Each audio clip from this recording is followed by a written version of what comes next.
Kad imate e-trust usluge, dokumente potpisujete i pečatirate elektronski, lako i sigurno.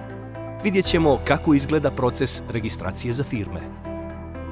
Ovlašćena osoba predaje zahtjev i potrebnu dokumentaciju u T-centru ili biznis centru i potpisuje ugovor.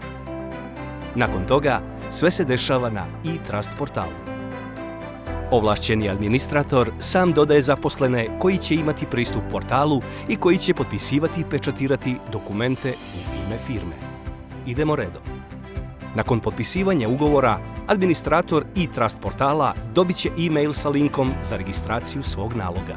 Svi koji koriste portal moraju imati svoje e-trust naloge. Proces je intuitivan, a možete pogledati video uputstvo za kreiranje naloga privatnih korisnika.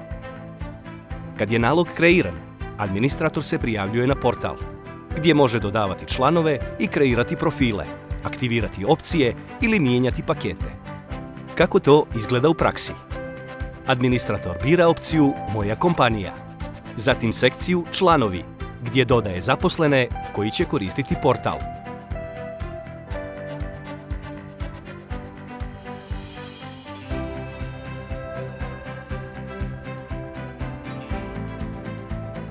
Iza njih kreira korisničke profile. U ličnim informacijama bira tip korisničkog profila.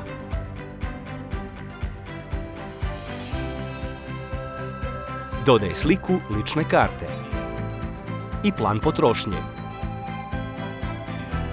Klikom na Sačuvaj kreira korisnički profil.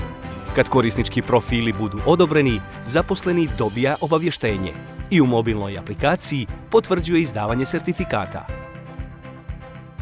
Sada možete poslovati digitalno, jednostavnije i efikasnije.